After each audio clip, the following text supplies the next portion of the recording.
Alright, so tonight I want to talk about Negan. Specifically, I want to make the case that he was right, or at least more right than the show ever quite admits. I know how that sounds. I'm aware I'm not going to spend 20,000 words trying to convince anyone that the bloke who took Lucille to Glenn's head was secretly a hero, because he wasn't, and I'm not interested in that argument. What I am interested in is the gap between what Negan actually did across 11 seasons and 2 spin-offs, and the way the show keeps insisting we should feel about him. Because once you actually sit down and look at the receipts, the body counts, the policies, the comparisons to every other faction in the franchise, the way the writers themselves seem to half agree by the end, it becomes very difficult to keep him in the moral category the show wants him in. So this is going to be a slow one, a meandering one. I've got 14-ish bits to go through, and they don't really build to anything. They just sit alongside each other. The plan, broadly, is to fall asleep before the credits, which I think is the only sensible way to consume this much content about a fictional gym teacher with a barbed wire bat. Before I get into it, if you want to hit subscribe at some point during this, that genuinely does help the channel out. No pressure on the timing. You can do it now. You can do it at 3 in the morning when you wake up and the autoplay has taken you somewhere weird. Whatever works. Anyway, Negan. Right, let's talk about him. The thing I find most interesting about rewatching the show with adult eyes, or at least slightly more adult eyes than I had in 2016, is that the moral framing of the Saviour's arc only really holds up if you accept the show's own editing. The lighting, the music, the camera angles, the way certain scenes are cut to make Rick look heroic and Negan look monstrous when they're doing functionally identical things. Once you stop taking those cues at face value, a lot of the story starts to read differently. Not flipped exactly, just a bit more complicated than the show wants it to be. And I think the show knows. I think the writers know. I think the way they handle Negan from season 9 onwards, the prison years, the Whisperers, Dead City, is partly an attempt to reckon with the fact that they wrote a villain who, on paper, was running a more functional society than any of the heroes. Whether they meant to or not is a different question, but the receipts are there. So that's where I want to start. With the receipts, there's a scene early in season 6 of The Walking Dead, before the Saviors are properly introduced as villains, where Rick's group attacks an outpost in the middle of the night and stabs about 20 people in their sleep. That's the actual number, give or take. The episode is Not Tomorrow Yet. Rick walks his crew through a dark hallway, opens cell doors quietly, and they go room to room, executing sleeping men. There's a moment where Glenn of all people, has to stab a sleeping saviour through the skull, and the camera holds on his face afterwards, because he's just realised what he's actually doing. There's photographs on the wall. The bloke he's just killed had a life. Glenn was a pizza delivery driver before all this. Now he's an assassin. This happens before Negan has been introduced, before Lucille has been swung at anyone, before the famous lineup scene. The first significant violence between Rick's group and the Saviors is Rick's group massacring people in their beds because Jesus told them about an outpost, and they decided that was an acceptable basis for a slaughter. I think about this scene a lot when people talk about Negan as the moral collapse of the show. The show frames Not Tomorrow Yet as a tense heist sequence. There's sneaking, there's a clock, there's a moment of moral hesitation that gets quickly resolved. The score is restrained, the lighting is moody, the editing rhythm is one of professional competence. It looks like Mission Impossible. It is, narratively, the same thing as walking into a hospital ward and murdering everyone in their sleep. And then a few episodes later, Negan kills 2 of Rick's people in retaliation, and the score swells, and the camera lingers, and the lighting goes red, and the show wants you to understand that this is the worst thing anyone has ever done in the history of zombie television. 2 for 20, retributively, after Rick's group has already started the cycle by murdering people they had no real intelligence on and no quarrel with personally. Here's the thing about the body count across the whole show. I've actually sat down and tried to count Rick's confirmed kills versus Negan's, not including Walker's obviously, and Rick is comfortably ahead by the end. By a lot. Negan has Glenn, Abraham, the bloke at the start of Dead City whose name nobody remembers, a handful of his own people who broke the rules, and Alpha. That's the major list.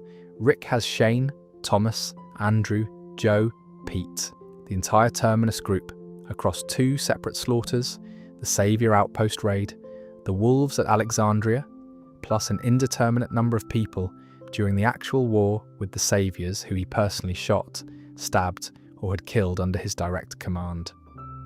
Rick's body count is closer to triple digits than Negan's is to double. The point being, and this is the thing I find genuinely fascinating about the way the show handles its own violence, Rick gets to kill at scale and be framed as a tragic hero making impossible choices. Negan kills at much smaller scale and is framed as the show's apocalyptic moral horror. The actions don't actually justify the framing. The framing exists for narrative reasons, because the show needs an arc, because the protagonist needs an antagonist, because Jeffrey Dean Morgan needed something to do with his face. There's a specific moment I always come back to from the lineup scene.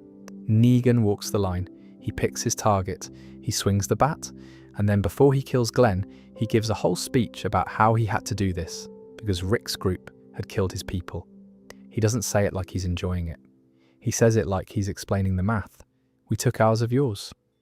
You owe us. That's the price. Then he picks 2. Then he goes home. That is not a moral position I'm endorsing, to be clear. The whole thing is grotesque. And the bat is grotesque. And what he does to Abraham, and then Glenn in particular, is grotesque. I'm not trying to clean it up. What I mean is that the math of it, the actual ledger of who owes who, was being honestly stated by Negan in the moment, and the show never once challenges his accounting, because the accounting was correct.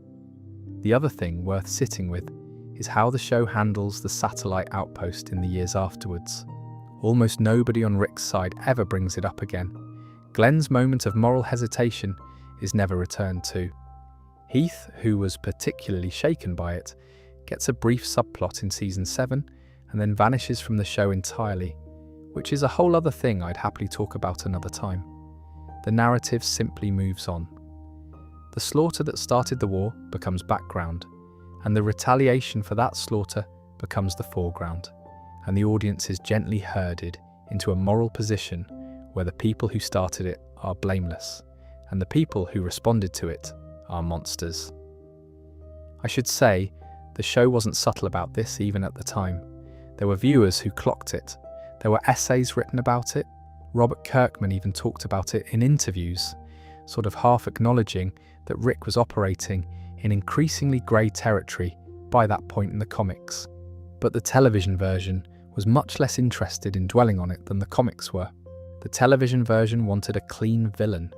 Negan was that clean villain, and the way you get a clean villain is you underlight the protagonist's worst moments and overlight the antagonists, and you trust the audience not to actually do the maths. Most of us didn't. I didn't in 2016. I watched the lineup scene with my hand over my mouth like everyone else. I wasn't running a spreadsheet, I was reacting to the framing, which was doing exactly what it was designed to do. But once you do go back and count, the picture changes.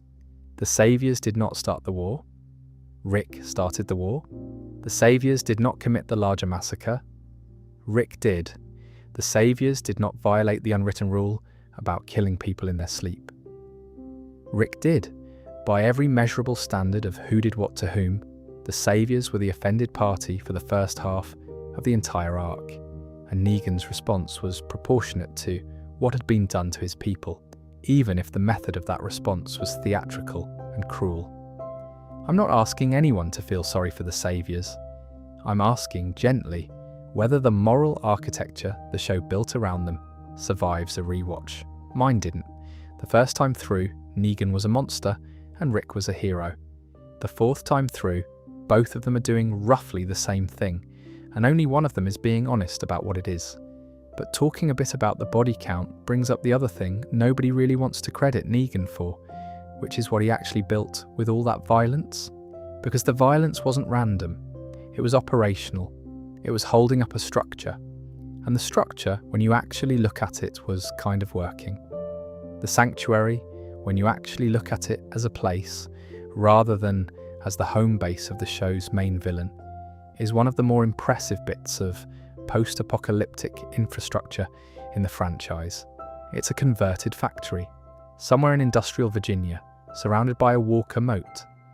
They've got working electricity, which is genuinely difficult to do without a functioning power grid. They've rigged generators, they've got a fuel supply chain, they've got electricians who keep the lights on, they've got a kitchen that feeds, by my count from various shots across Season 7, somewhere in the region of 300 to 400 people. They've got dedicated factory space for ammunition production. They've got a medical wing run by Dr. Carson, who they imported by force, which is awful, but who is genuinely good at his job and is keeping people alive. They've got a hierarchy of jobs, workers, lieutenants, guards, scavenging crews, and people know what their role is. Negan's office is the most striking detail to me, actually. It's tidy. He's got a fridge with cold drinks in it. He's got couches, he's got a record player. He's got the Polaroids on the wall of the wives, and yes, fine, gross, we'll get to that. But the room itself is the room of someone who has made peace with the world ending. Most of the post-apocalyptic interiors in the franchise look like they're held together with prayer and duct tape. Alexandria has working houses, but they look like an HOA caught in the middle of a refurbishment that nobody's allowed to finish. The hilltop is a strung-together medieval village with a mansion in the middle. The kingdom has a tiger. None of them feel lived in the way the sanctuary does. The sanctuary feels like somewhere people actually live. 300 to 400 people, by the way, is a lot. Alexandria has maybe 60 when Rick arrives, and that number doesn't grow much over the course of the show because Alexandria keeps having its population reduced through various catastrophes. The hilltop has maybe 100. The kingdom has somewhere in a similar range. The sanctuary, on its own, is supporting more people than the 3 other communities combined. And it's supporting them. That's the bit that doesn't get credit. The points system is unpleasant. Workers earn points for labour, they spend points on goods at the commissary, and basic needs cost more points than most workers can earn. But the workers are alive. They're fed. They're sleeping indoors. They have medical access. They are, by every measurable standard of life in the apocalypse, doing better than the wandering survivors. The show keeps introducing, every season, who are starving, half-mad, and getting eaten in fields.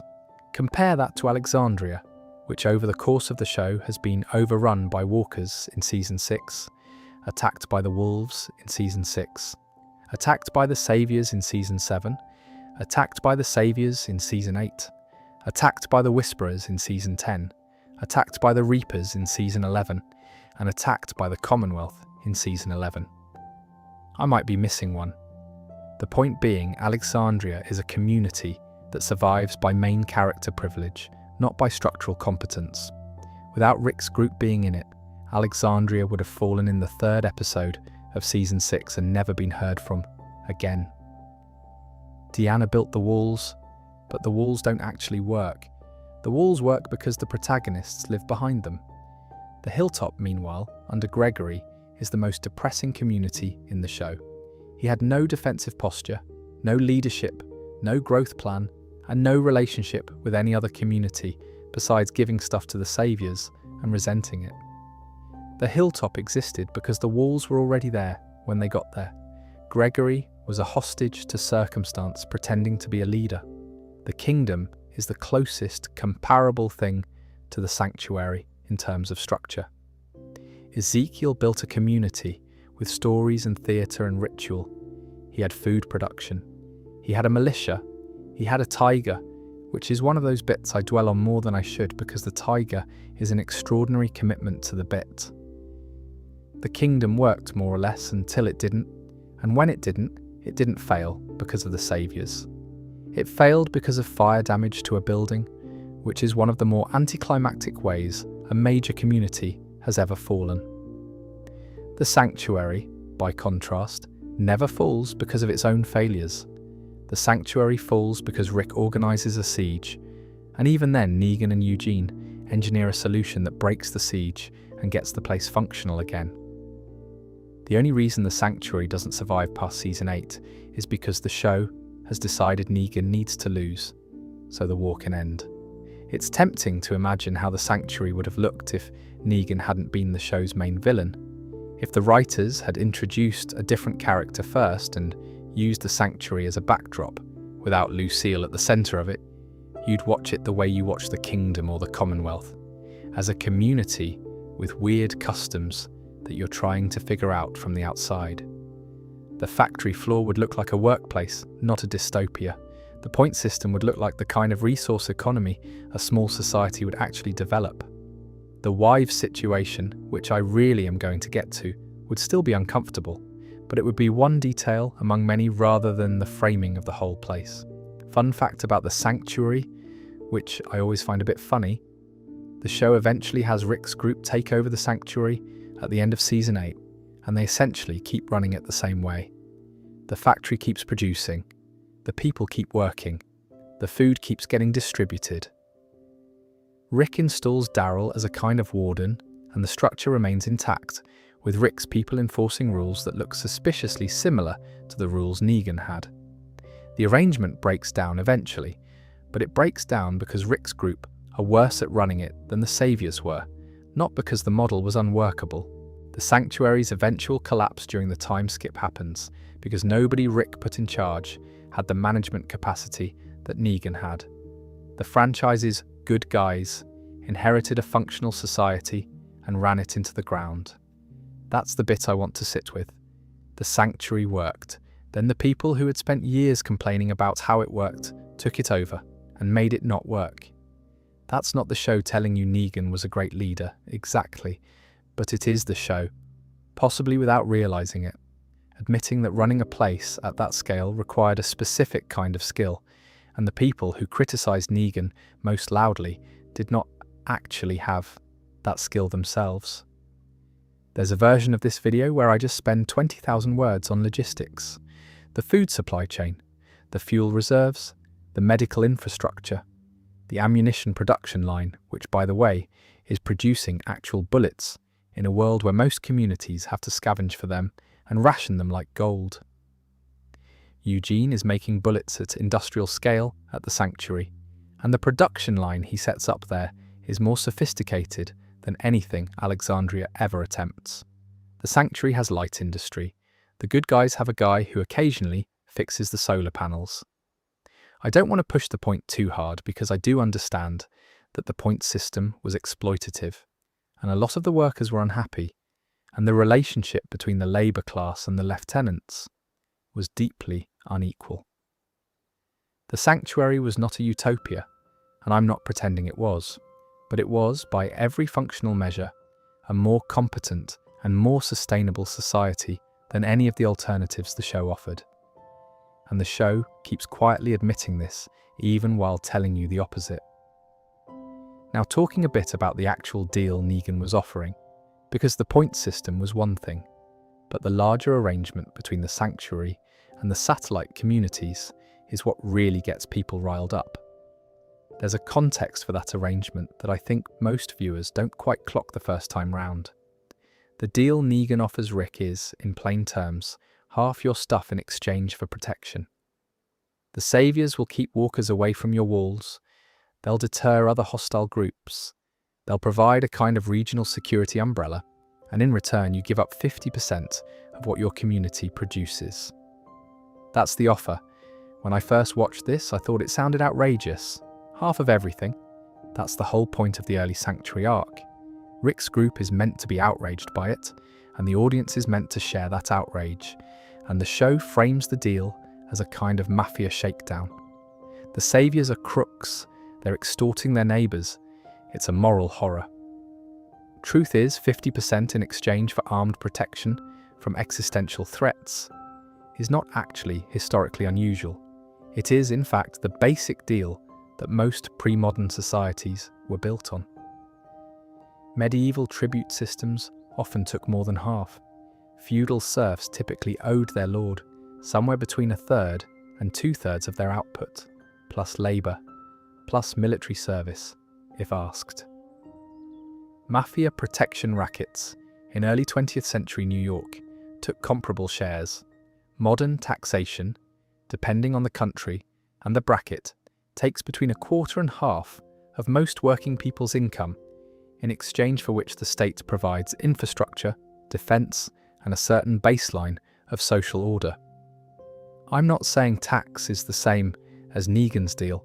I'm saying the shape of the arrangement, give up part of what you produce in exchange for protection, is older than civilization. It's how most societies in human history have organised themselves. The deal Rick's group reacted to as a unique moral atrocity was, in functional terms, the oldest economic arrangement on Earth. What made Negan's version of it feel worse, I think, is that he was honest about it. He didn't dress it up in flags or anthems. He didn't call it taxation or tithing or feudal service. He just said, "I'm stronger than you, I'll protect you, here's the price, and if you don't pay, I'll hurt people." Which is, again, what every protection arrangement in history has actually been underneath the language. The state has a monopoly on violence and uses that monopoly to extract revenue. The feudal lord has armed retainers and uses them to extract grain. Negan has the saviours and uses them to extract supplies. The mechanism is the same. The honesty is what made it offensive. There's a really interesting comparison there, which is the way Alexandria responds to the deal versus how the kingdom responds to it. Alexandria sees the deal and reacts with horror, eventually rebelling. The kingdom sees the deal and accepts it. Ezekiel pays his tribute on schedule. He has a working arrangement with Gavin, who is one of the Saviour's more reasonable lieutenants. The kingdom is not happy about the deal, but the kingdom recognises that the deal is the cost of doing business in a world where they can't defend themselves against the sanctuary on their own. Ezekiel makes a strategic calculation and lives with it, and the kingdom, while it's paying tribute, is doing fine. Better than fine. The kingdom is the most stable community in the show during the period of Saviour rule. They have functioning agriculture, internal cohesion, cultural identity, and a population that's not constantly on edge. The tribute is annoying. The tribute is not destroying them.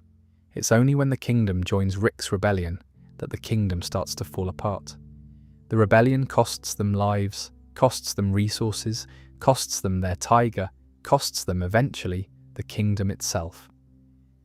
The decision to fight Negan, rather than continue paying the tribute, was strategically catastrophic for the kingdom. They went from a functional community paying a manageable tax to a destroyed community whose survivors had to be absorbed by Hilltop. The math of that doesn't actually work out in favour of the rebellion.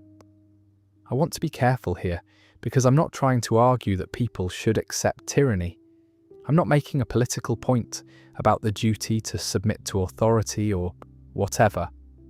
I'm noting that, within the specific terms of the show, Negan's deal was less catastrophic for the communities than the war against the deal was. The deal cost them resources, the war cost them lives and homes, the deal was painful, the war was worse. There's a bit in Season 8 where Negan, talking to Gabriel in the trailer they're trapped in, says something I always come back to. He says that everyone has weaknesses, and that before he took over, the sanctuary was full of weak people, and that he made them strong. The line gets read as megalomaniacal villain monologuing, which it is partly. But it's also a description of what he actually did. The sanctuary, before Negan, was a small group of survivors barely holding on. Under Negan, it became a community of several hundred. He didn't just take it over, he built it up. The people who joined him during his rise were often refugees, scavengers, people who had no other options. He absorbed them, gave them work, gave them food, gave them a hierarchy they could understand. He made them into something larger than they would have been on their own.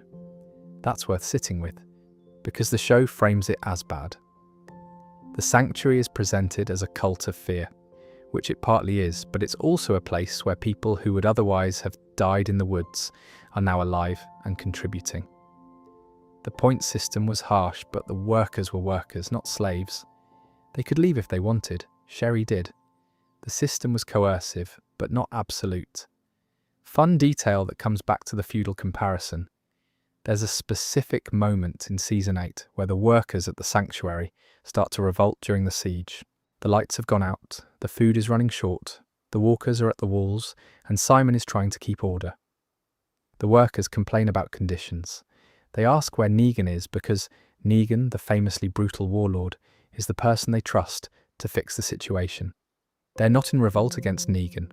They're in revolt against the conditions and against Simon. When Negan reappears, the workers calm down. They thank him. One of them actually says, "Thank God for you." These are the people who, supposedly, are being terrorized by Negan's rule, and when faced with an actual crisis, they turn to him as the legitimate authority. You don't have to believe Negan was a good man to notice that. You just have to take the show's own writing seriously.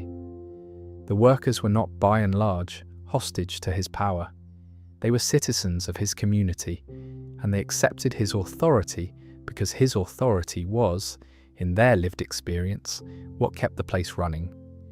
There's something to how medieval peasants used to talk about their lords, in similar terms. The lord could be terrible, could be cruel, could take half your grain every harvest, and you still hoped he survived the war because the alternative was a worse lord, or no lord at all. The sanctuary workers in Season 8 are roughly in that position. Negan is the devil they know, and the devil they know is feeding them, and they prefer feeding to starving. There's another part of Negan's policy framework that I think gets misread even more badly than the tribute system does, and it's the line he uses to justify how he runs his people. He says it more than once across the seasons. He says people are a resource. People are a resource. He says it in Season 7, more or less in those exact words, in his office at the sanctuary, while he's explaining to someone, Eugene, I think, but it might be in a couple of places, why he keeps the workers alive, even though they don't seem to be doing much for the war effort. The line is meant to be chilling. It's framed as the moment Negan exposes his utilitarian cruelty. Workers aren't people, they're resources. Lives aren't lives, they're inputs to a system. It's the kind of line that, if you put it in a Marvel villain's mouth, you'd get a knowing nod from the audience, because everyone has been trained to recognize that this is what evil sounds like. The problem with the framing is that the actual practice it describes is the opposite of evil, or at least the opposite of the kind of cinematic evil the show usually serves up. If people are a resource, you don't waste them. You don't kill them for sport. You don't massacre your own workforce. You preserve them because they're useful, and you only spend them when you have to. The line is callous, but the policy is restraint. You see this play out across the entire Saviour's arc. Eugene gets captured. Eugene is, by any reasonable assessment, a coward and a liability who has done nothing to earn Negan's trust. Negan keeps him alive. Why? Because Eugene knows how to make bullets, and bullets are useful. And a man who can make bullets is more valuable alive than dead. Dwight is caught betraying the Saviors. Negan does not execute him. He humiliates him, he punishes him, but he doesn't kill him, because Dwight is still useful. Father Gabriel infiltrates the sanctuary. Negan, after a long conversation, in a trailer surrounded by walkers, brings him back to the sanctuary alive. He doesn't even punish him. He gives him a cell and considers what to do with him. Compare this to almost any other villain in the show. The wolves killed indiscriminately. The whisperers killed people for fun, or for ritual, or because Alpha wanted to make a point. The reapers under Pope were literal cultists who burned people alive. Pope himself burned one of his own soldiers for failing him, which is the kind of thing Negan would have found horrifying. The Saviors had rules. The Saviors had policies. The Saviors had limits. Every other major villain in the show did not. There's a specific moment in Season 7, I think it's the episode where Simon goes to deal with the scavengers, where Simon decides to wipe out an entire group of Negan's allies because he thinks they're being uncooperative. He comes back to the sanctuary and lies about it, saying the scavengers escaped. Negan finds out. Negan is furious. He doesn't kill Simon immediately, because Negan generally doesn't kill people immediately, for anything, but he absolutely registers what Simon has done as a moral failure of leadership. People were a resource, Simon wasted them. That's the actual offence. Not the death itself, but the wasteful death. The scavengers might have been brought to heel. Simon killed them instead. The sanctuary lost an entire allied group because Simon couldn't be bothered to do the work of management. When Negan eventually does kill Simon, it's after Simon has tried to lead a coup against him. Simon attempted to take over the sanctuary. Negan still gave him the option of a fair fight to determine leadership. Simon lost. That's the rule. The sanctuary had a rule for everything, including succession, and Negan followed it. I think the line about people being a resource gets misread because it sounds like the prelude to a massacre, and audiences have been trained to expect the massacre. The line, in any other show, would be followed by Negan ordering all the workers killed to send a message. It's not. The line is followed, in practice, by years of Negan keeping his workers alive, even when keeping them alive is logistically difficult. The siege of the sanctuary in Season 8 is hundreds of people surviving inside the walls because Negan and his lieutenants are coordinating food distribution, rationing, walker defense, and morale management while under attack. Most of them survive the siege. They survive because the leadership treats their lives as worth preserving. There's a comparison worth making here, which is the way most factional leaders in the show treat their people versus the way Negan does. Rick in Season 7 and 8 loses people constantly. Glenn, Abraham, Sasha, Tobin, Carl, the various unnamed Alexandria residents who get killed in firefights. Some of these losses are inevitable, and I'm not blaming Rick for the fact that war kills people. But Rick is willing to start fights that he knows will cost lives. Negan, by and large, is not. Negan threatens, intimidates, and demonstrates force, but he prefers not to actually fight if he can extract tribute instead. The body count under Rick's leadership is larger partly because Rick is willing to fight wars and Negan would rather not. Negan would rather have living tribute payers than dead enemies. That's what people as resource actually looks like in practice. It looks like a leader who doesn't want a war, if there's a way around it. Negan's reluctance to actually fight is one of the things that makes him look weak in the back half of Season 8. He keeps offering Rick chances to surrender. He keeps walking out of fights and back to the sanctuary. Some viewers read this as cowardice, or as the show softening him, because they realised they needed him to come back for later seasons. I read it as Negan being completely consistent with his stated philosophy. People are a resource. War wastes the resource. He didn't want to fight Rick. Rick wanted to fight him. Negan was responding to a war he hadn't started and didn't really want, and the reluctance shows. The thing that always strikes me is that the show puts the most famous villain line in his mouth. People are a resource. And then immediately, in every subsequent episode, demonstrates that the line means something different from what audiences assumed it meant. He treats people as resources by preserving them. He treats them as resources by negotiating instead of attacking. He treats them as resources by building infrastructure to support hundreds of them at once, by importing doctors to keep them alive, by maintaining a points system that, however unpleasant, is at least a system rather than chaos. And the show, again, almost seems to know this. The way Eugene gets handled is the clearest example.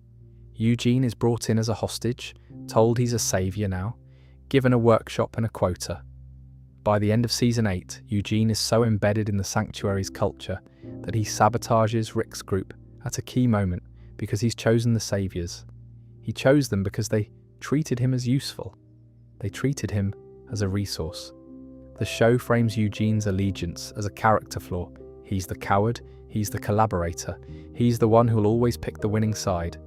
But if you take Eugene seriously as a character, his choice makes sense. The Saviours gave him a role, a workshop, and a purpose. Rick's group gave him guilt and contempt. He picked the place that valued him. I want to be honest, the Sanctuary's labour system was exploitative. The workers had limited mobility. The points system was rigged against them. None of this is fine. What I mean is that within the framework of the apocalypse, the Saviour's explicit philosophy of preserving people as valuable inputs was a meaningful improvement on the alternatives, which were mostly variants of killing people quickly and moving on. And then there's the related policy, which is the one I think Negan gets the least credit for, which is what he did and didn't do with children. Did Negan ever kill a child? I'm not asking rhetorically. I genuinely sat down and went through it, because the more I thought about Negan's whole arc, the more I noticed that the show never actually shows him crossing this particular line. 2 shows, plus a spin-off that he carries, plus various flashbacks, plus the period before he was even Negan, and the answer, as far as I can tell, is no. He doesn't kill children. Not as a saviour, not before, not after. This is more unusual than it sounds. Plenty of the show's villains kill children.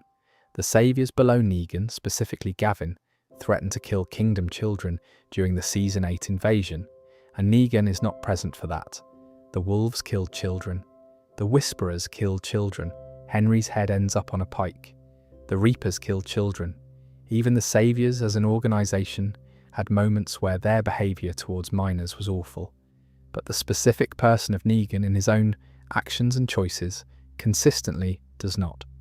The clearest example is Carl, obviously. Carl walks into the Sanctuary with a machine gun and starts shooting people. He kills at least 2 saviours. He gets captured. Negan, instead of executing him, takes him on a tour of the Sanctuary, sits him down, removes Carl's bandages, looks at his face, including the eye socket Carl had been hiding, and then orders Negan's own people not to laugh at it. He treats Carl with something close to respect. He sends him home. The child who came to murder him in his own home gets dinner and a lift back to Alexandria. This is not a small thing. By any narrative logic, Carl should be dead. He's broken in. He's killed Negan's people. He's a threat. Killing him would have changed the war. The show instead has Negan take a shine to the kid. There's a genuine quality to it that's hard to fake on television. Jeffrey Dean Morgan plays the scene like he's surprised by his own response, which I think is the right read of the character. Negan finds himself unwilling to kill the boy, and he's a bit puzzled by that himself.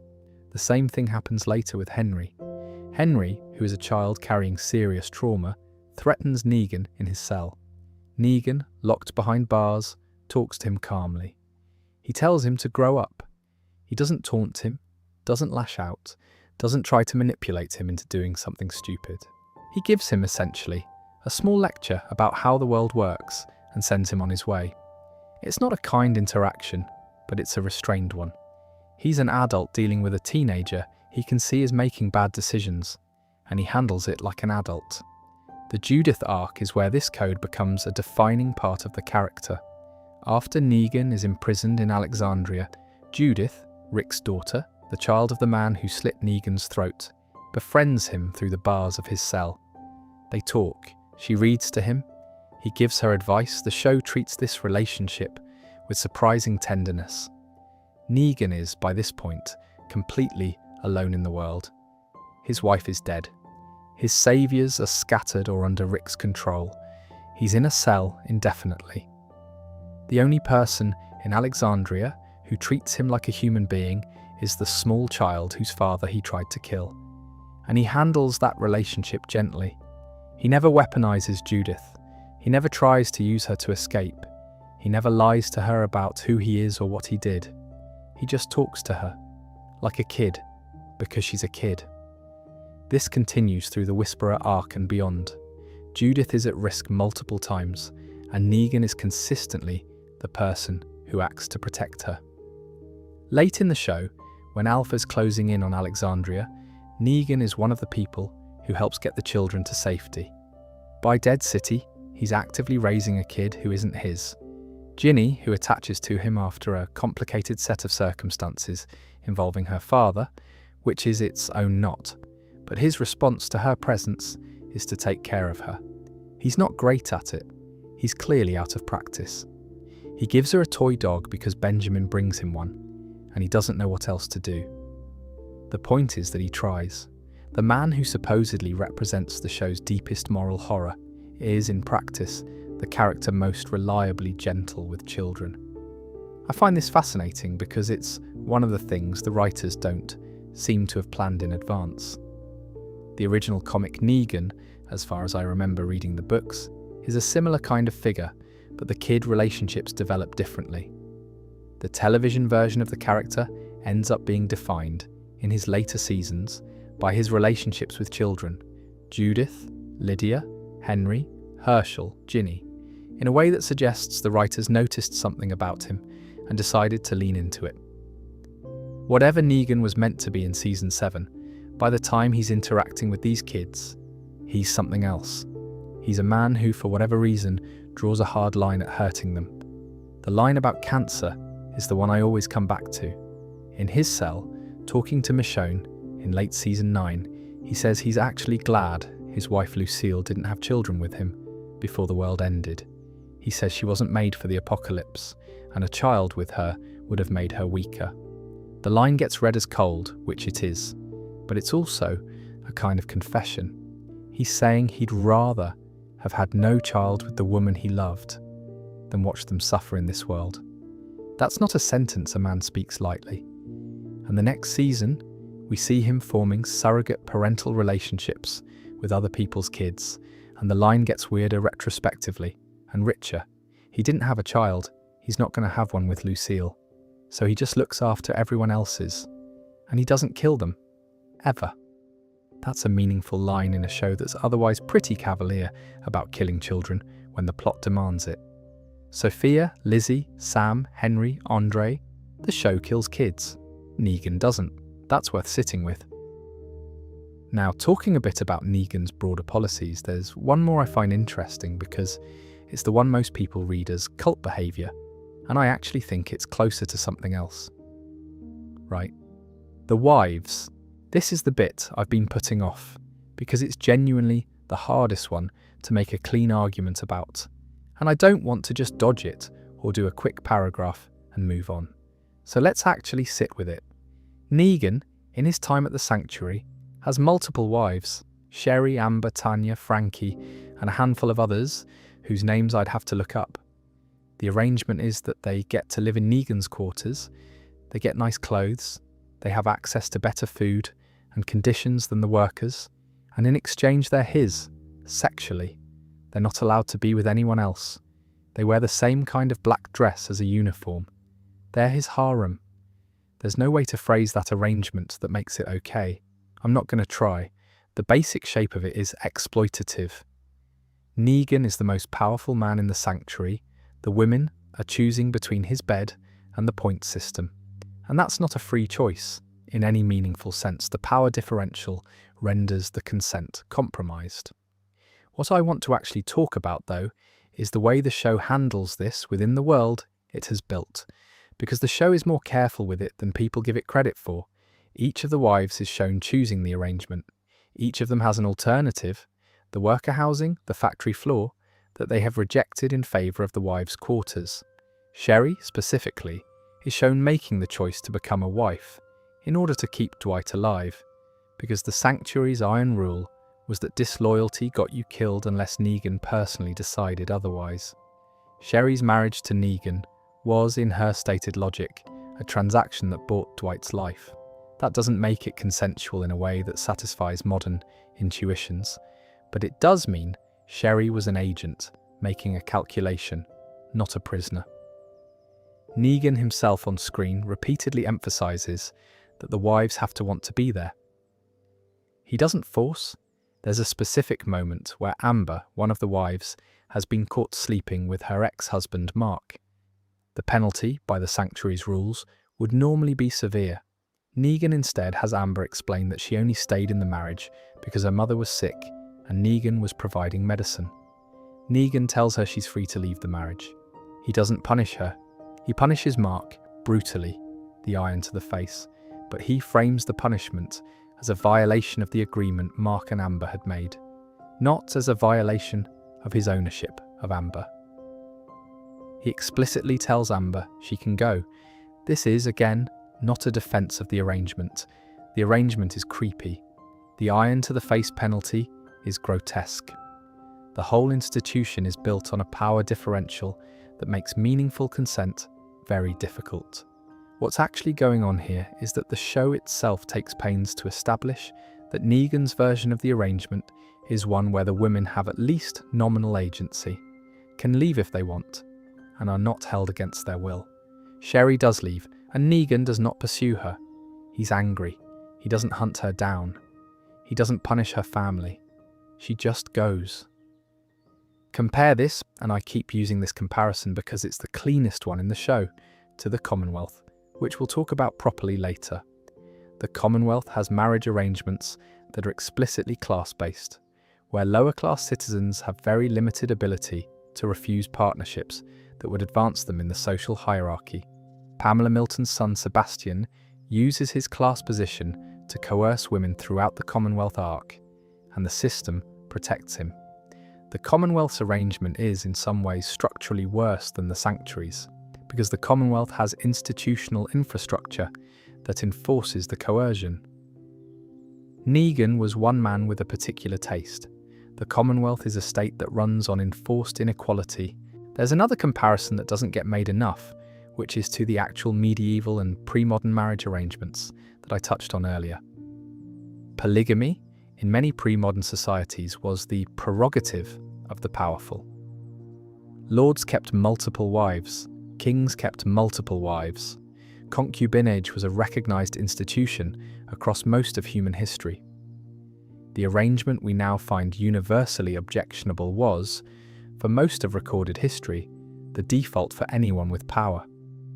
Negan was reinventing a very old institution under apocalyptic conditions.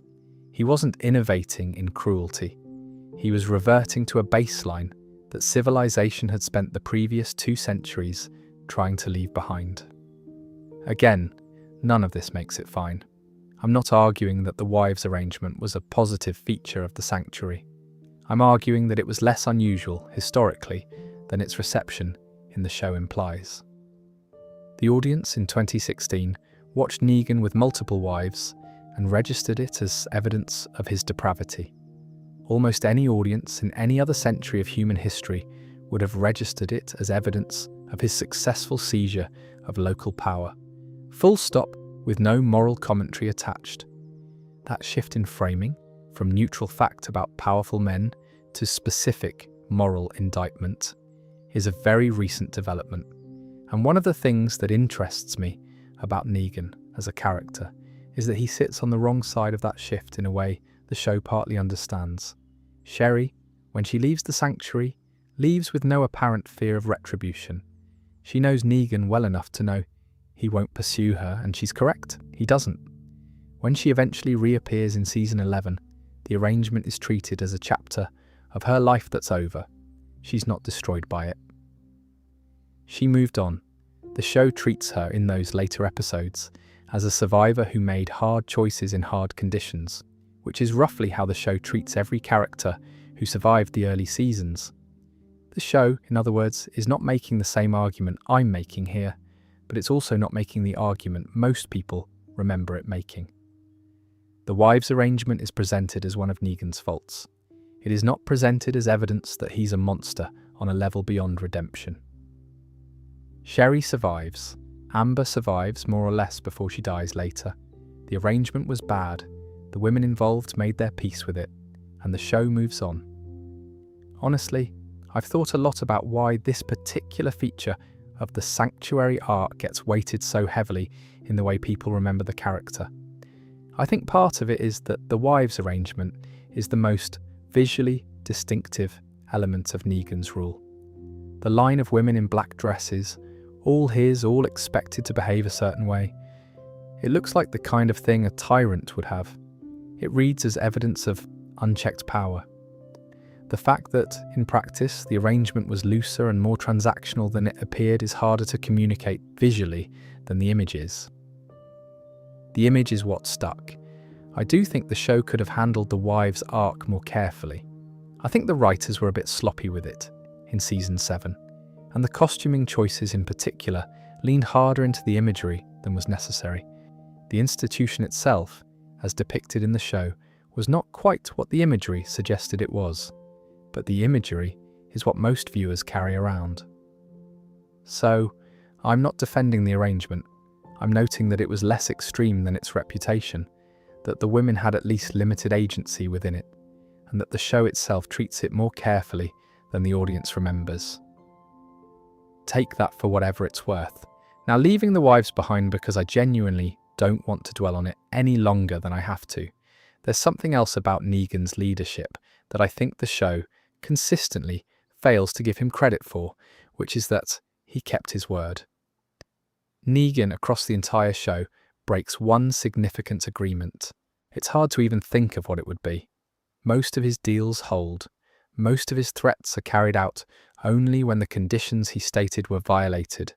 Most of his offers, even when refused, remain on the table. Rick, by contrast, breaks agreements constantly. The truce with the Saviors is one Rick agreed to and immediately began working to subvert. The lineup ended with a deal: half your stuff. We come for it on a schedule. You live. Rick said yes to that deal, and then spent the next half season looking for ways to break it. Eventually, he just did. The war was Rick's choice. Negan would have continued the arrangement indefinitely. Rick was the one who decided peace under those terms wasn't acceptable. There's a specific moment in Season 7 where Rick, kneeling in front of Negan, agrees to the terms of the new arrangement. He swears, essentially, that he understands the deal. He goes back to Alexandria and almost immediately starts plotting rebellion. It's framed by the show as a heroic act. Rick is gathering allies, building a coalition, preparing the strike that will free everyone from the Savior's tyranny. The rebellion is presented as the moral choice. If you flip the perspective, what Rick is doing is signing a treaty in bad faith. He never intended to honour the agreement. He used the agreement to buy time. Negan, who held up his end of the deal during this period, he came for tribute. He didn't massacre Alexandria. He didn't kill Carl. He didn't escalate. Was operating on the assumption that the deal was real. It wasn't. Rick was lying. The final negotiation between them at the end of Season 8 is the cleanest example of this. The two armies are on a battlefield. The Savior's guns have just failed because Eugene sabotaged the bullets. Negan and Rick end up fighting hand to hand under a tree. Rick has been wounded, has run out of bullets, and is losing. He asks Negan for 10 seconds to explain something. He wants to share Carl's vision of the future, the world Carl had imagined where they all lived together. Negan, against his better judgment, grants the 10 seconds. He pauses. He lowers the bat slightly. He listens. Rick uses the 10 seconds to draw a piece of glass and slit Negan's throat. That is, by any meaningful measure, a violation of the most basic kind of trust two combatants can extend each other. Negan granted a pause to listen. Rick used the pause as a weapon. It's not even a clever piece of strategy. It's a betrayal of the smallest, most temporary agreement two enemies can make. And it's the move the show frames as Rick's moment of victory. The moment the war ends. The moment Rick proves himself. Watch it again. Rick wins because he lies. The whole arc, on which the show pins half of its moral weight, ends with the hero winning by breaking his word. Negan, lying on the ground, bleeding out, doesn't even seem angry about it. He looks more confused than anything.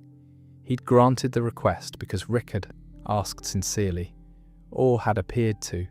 The look on his face when the glass goes in is the look of a man who has just learned that the rules he thought existed between fighters don't actually exist for one side of this conflict.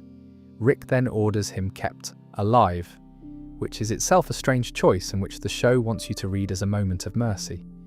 I don't read it as mercy. I read it as Rick wanting Negan to live to see the new world Rick is building.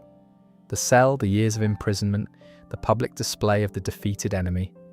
These are not acts of clemency. They are acts of cruelty dressed as mercy. If you genuinely wanted to spare an enemy, you'd let him go. You'd send him into the woods, exile him, make him someone else's problem. You wouldn't keep him in a cage for the rest of his life and let your daughter befriend him through the bars. Rick's choice to spare Negan was a deeper humiliation than killing him would have been, and Negan accepted it with more grace than Rick deserved. The bit I always come back to is that Negan's deals, when he made them with people he respected, held. The agreement with the scavengers, broken by the scavengers, not by Negan. The agreement with the kingdom, held by Ezekiel until the kingdom joined Rick's rebellion. The agreement with the hilltop via Gregory. Well, Gregory was always going to break it, because Gregory was Gregory, but Negan honoured his side. Even the agreement with Daryl, which I haven't really mentioned and which is one of the darker subplots of the Season 7 Sanctuary arc. Negan offered Daryl a place at the Sanctuary, a role, a job, food. The terms of the arrangement were horrific, and Daryl rejected them, but Negan's offer was a real offer. He wasn't going to torture Daryl to death. He was going to integrate him into the workforce if Daryl agreed. The torture was a means of negotiation, not the end goal. I don't want to romanticize the negotiating tactics. The negotiating tactics were grotesque. What I mean is that within those grotesque tactics, Negan was operating in a recognizable framework of offers, terms, and agreements. Rick was operating without one.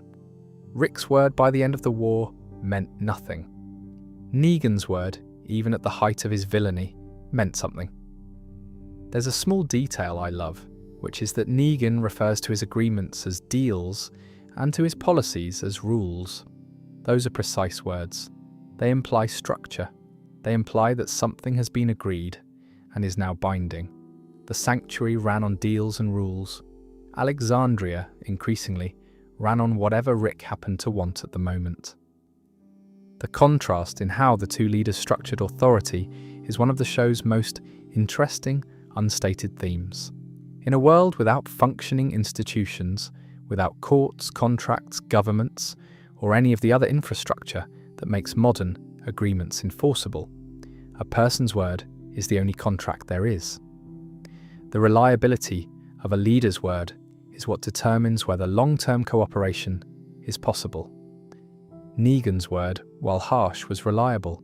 Rick's word, while sounding noble, was contingent on whatever Rick decided in the moment. Most of the violence in the second half of the show traces back to that asymmetry. Negan kept agreements, Rick broke them. The war happened because Rick broke them. The Whisperer arc, you could argue, happened because the world Rick built afterwards was a world without enforceable agreements, which made every interaction with outsiders unstable. I'm not saying this is the only reading of the conflict. I'm saying it's a reading the show makes available if you take Negan's stated philosophy seriously and watch what Rick actually does. Negan said the rules mattered. Rick said the rules mattered, but only when they suited him. Since we're on the topic of how Negan structured his authority, there's another bit of his leadership style that gets pretty consistently misread, which is the whole "I am Negan" chant the workers do. You've probably got the sound of it in your head if you've seen the show. The line of workers, the lieutenants, anyone in the Sanctuary, when asked who they are, responds with the same phrase, "I am Negan." They say it loudly, sometimes in unison, sometimes one at a time. It's a chant, it's a mantra, it has the rhythm of a religious response. The way it reads in the show, on first watch, is cult-like. The workers have been indoctrinated. They identify with their leader to the point of erasing their own identities. It's classic, authoritarian iconography. The whole Sanctuary, when Carl walks through it in Season 7, has the feel of a place where individual thought has been replaced by collective worship of one man. I think this read is half right and half wrong. It is cult-like. Negan has built something that gives his followers a collective identity larger than themselves. That's what cults do. That's also what religions do, what armies do, what football clubs do, what successful companies with cringy internal cultures do. The mechanism is the same across all of them. You give people a name larger than their individual name, and they will perform behaviour that protects the name. The sanctuary workers' loyalty to Negan was, in functional terms, indistinguishable from a Marine's loyalty to the Corps, or a cult member's loyalty to their leader, or a Liverpool supporter's loyalty to the club. The form was cult, the function was collective identity. But the other thing the chant is doing, which I don't think gets discussed enough, is operational security. Think about it from Negan's perspective. He's a high-value target. There are several communities in his immediate area who would happily kill him if they got the chance. He travels with bodyguards, but he travels. He moves between locations. He shows up at Alexandria, at the hilltop, at the sanctuary, at various satellite outposts. Anyone wanting to kill him needs to know which one of the men in a line is the actual Negan. If everyone is Negan, that's harder. If a saviour is captured by a hostile group and they ask which one of you is Negan, the answer is all of us. The chant works as defensive obfuscation. It makes it harder for outsiders to identify the real Negan because his entire organisation has been trained to claim the name.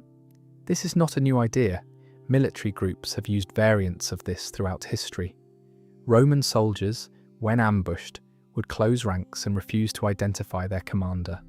Special forces units in modern conflict use call signs and rank obfuscation specifically to prevent enemy targeting of leadership. The Mafia historically used omerta and a refusal to name names. Whenever you've got an organisation where the leader is a target, you develop protocols that make the leader hard to identify. The I am Negan chant is exactly that, dressed up in religious language. The Spartacus parallel keeps coming to mind. The famous moment where the captured Roman slaves are asked which of them is Spartacus, and they all stand up one by one and claim to be him. That image, that's the same impulse as I am Negan. It's collective protection of the leader through diffusion of identity. The show isn't subtle about it, but it doesn't quite spell out that this is what's happening, partly because spelling it out would make Negan look less like a cult leader and more like a competent commander. There's a moment in Season 8 that always makes me laugh. Regina, one of the lieutenants, in the middle of a worker rebellion at the sanctuary, shouts, "I am Negan," as a way to assert authority. The workers, who are angry and rioting, immediately calm down. Not because they think she actually is Negan. They know she isn't. But the invocation of the name reasserts the structure they live under. And that structure carries weight even when its specific representative is wrong.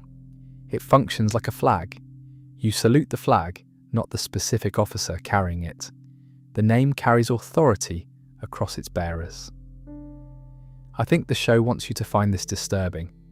The workers responding to a name rather than a person, the cult of personality, the loss of individuality. There's a reading where that's all valid.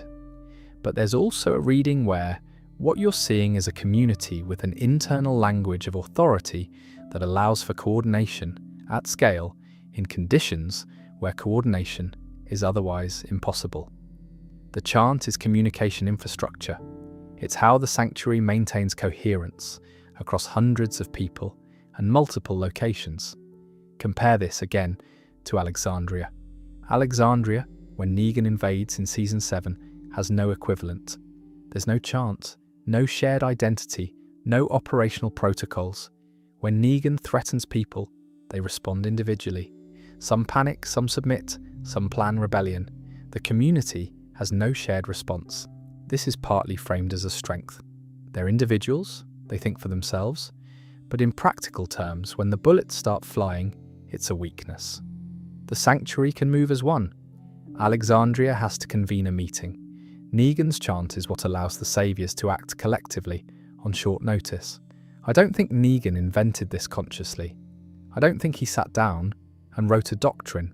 I think he developed it the way a lot of leaders develop their cultural infrastructure, by gradually shaping the responses of his people through repetition and reward. Over time, the chant became automatic, and once it was automatic, it served multiple functions at once: identity, protection, coordination, intimidation. It worked at all 4 levels simultaneously. Fun fact about the chant, it's one of the few things from the early Saviour's arc that survives into the later seasons. Sort of. In season 11, when the remnants of the Saviours are scattered and Negan is rebuilding his life with Annie, you occasionally see callbacks to it. Survivors of the old sanctuary still respond to the phrase when they encounter each other. It functions as a kind of veteran's password. People who lived through the sanctuary years recognise each other through the language of that period. The chant outlived the institution. That's how durable shared identity can be once it's been built into a community's vocabulary.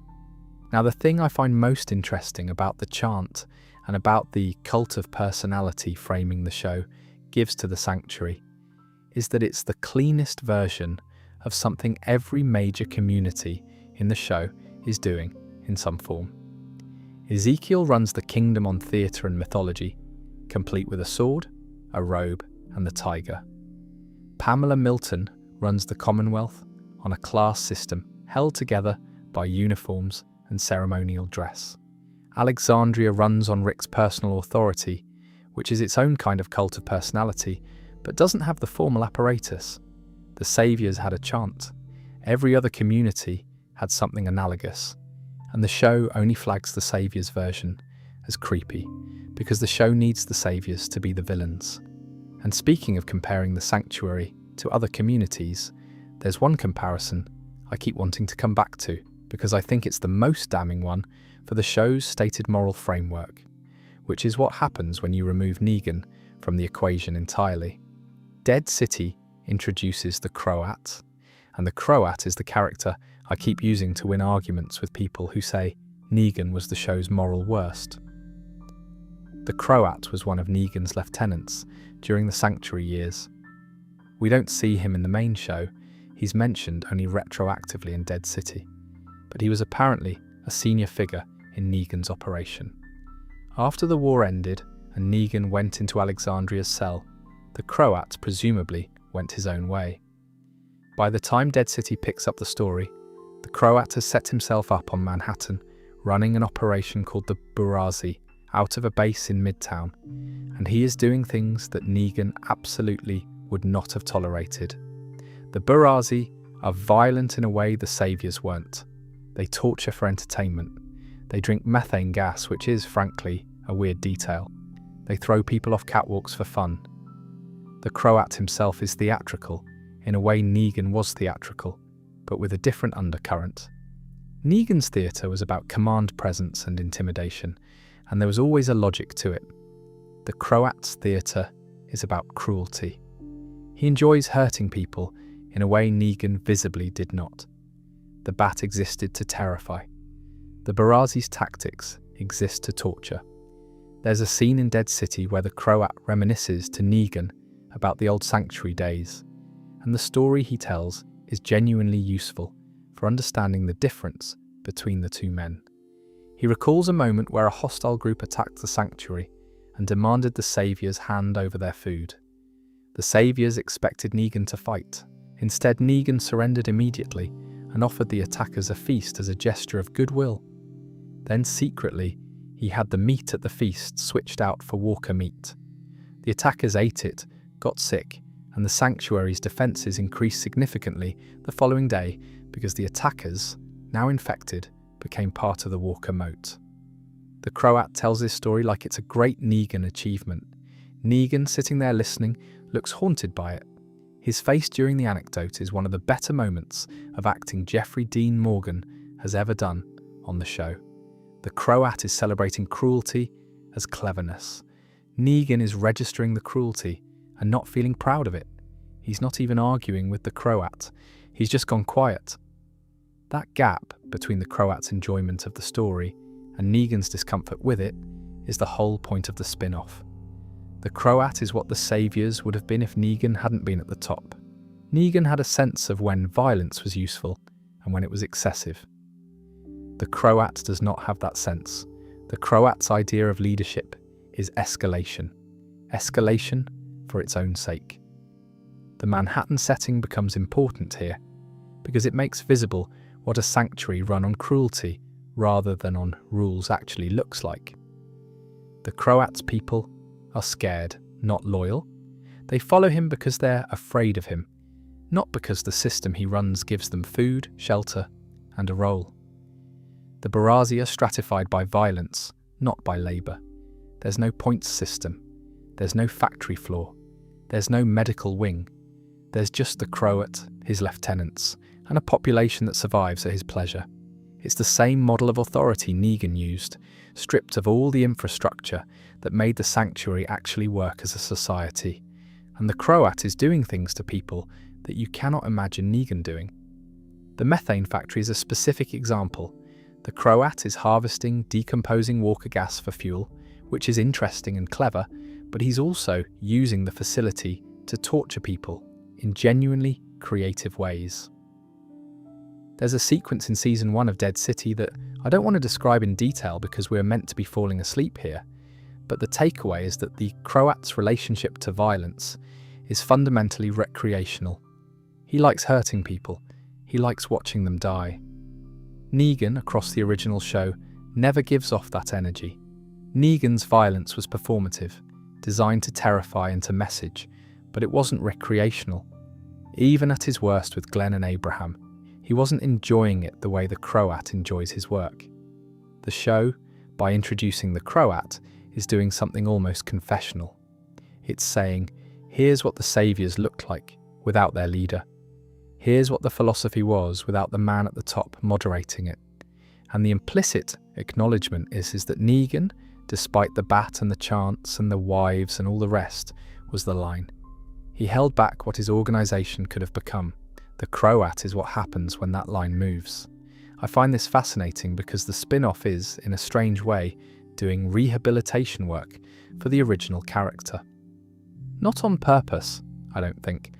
The writers probably weren't sitting in the room thinking, let's prove Negan was actually the good guy by introducing a worse saviour. But that's the structural effect of what they've made. Every scene where the Croat does something appalling is, implicitly, a scene where the audience thinks, Negan wouldn't have done that. And that thought, repeated across the spin-off's runtime, is doing rhetorical work for the character, whether the writers meant it or not. Negan's reaction to the Croat's continued worship of him is one of the most interesting things in Dead City. The Croat treats Negan like a mentor, like a returning father figure, like the prodigal leader come home. He's overjoyed to see him. He keeps trying to relate to him on the basis of their shared sanctuary days, and Negan every time recoils. He doesn't want to be the man the Croat remembers. He doesn't want to be celebrated for the things the Croat is celebrating. He's older, he's married now, he's trying to do something different, and the Croat keeps dragging him back to the worst version of himself. There's a particular bit where Negan, having been captured by the Croat, is being told all the ways the Croat is going to rebuild the sanctuary on Manhattan, with Negan as the centerpiece. It would be Negan's old life with better real estate. And Negan visibly cannot stomach the proposition. He doesn't want it. He wants out. The man the Croat thinks he's bringing home doesn't exist anymore, and possibly never quite existed in the form the Croat remembers. The fact that Negan, given the chance to reclaim a position of supreme authority over a community, chooses to escape and go back to a small farming community with his wife and son is itself a kind of moral statement. He's not interested in being king again. He had his time being king. He's done. The version of himself the Croat is offering, bigger, stronger, more cruel, is a version he's actively rejecting, even when accepting it would solve his immediate problems.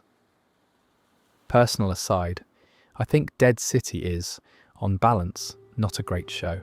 The pacing is off, the plotting is weird, the side characters are uneven, but the central performance of Negan in it is some of Morgan's best work, and the use of the Croat as a foil for what Negan was and what he could have stayed is genuinely smart. The contrast does more work than most franchise spin-off material does. It earns its existence as a coda to the main show, even if a lot of the surrounding material doesn't quite hold up. And the Croat dies eventually, with Negan present. The way that confrontation plays out tells you everything about how the spin-off sees these two men. Negan is sad. The Croat is the closest thing he had to a son figure in the Saviors, and watching him die is genuinely grief. The Croat dying is still trying to win Negan's approval. The whole relationship is tragic in a way the main show wasn't really set up to do. It works because of what it implies about who Negan actually was, and who he might have been, and who he chose not to remain. Which brings me to the bigger comparison the franchise eventually makes, which I think is the most damning evidence for the show's own implicit Negan was actually fine argument, which is what happens when an actually civilized, ordered, properly governed community shows up. The Commonwealth? The Commonwealth shows up at the end of the show in season 11, and it's the franchise's attempt to do something it had never quite done before. A functioning city, 50,000 people, electricity, plumbing, a working economy, schools, libraries, a coffee shop, uniforms that aren't improvised, a police force, government, the full apparatus of pre-apocalyptic civilization, more or less scaled down to one city in Ohio. The Commonwealth is meant to be a paradise. The first time Eugene, Yumiko, and Princess walk through its streets, the show shoots it like Oz. The color palette shifts, the lighting becomes warm, there are children playing, there are markets, there are people in actual clothes instead of the layered, scavenged outfits everyone else in the show wears. It looks like the world before. It looks like what civilization is meant to look like, and it's worse than the Sanctuary. By every meaningful metric I can think of, the Commonwealth is a more oppressive, more unequal, more dangerous society than anything Negan ever ran. Let me walk through it. The Commonwealth has a strict class system. Citizens are assessed on arrival and assigned to roles based on their pre-apocalyptic professions. Doctors get one tier, lawyers get a tier, janitors get a much lower tier. Once you're assigned, mobility between tiers is essentially impossible. There's no way to work your way up. There's no internal economy that allows for advancement. You're a janitor for the rest of your life, with the housing and the wages and the social standing of a janitor, because that's what your apocalypse application form said. Compare that to the Sanctuary. The point system at the Sanctuary was harsh, but it was a system. Workers could in theory accumulate points. Workers could in theory advance. Eugene, a captured outsider, becomes a senior figure in the Savior's bullet production operation over the course of a single season. The Saviors had social mobility. The Commonwealth doesn't. The Commonwealth also has disappearances, people who cause trouble, political dissidents, anyone who threatens the existing order, vanish.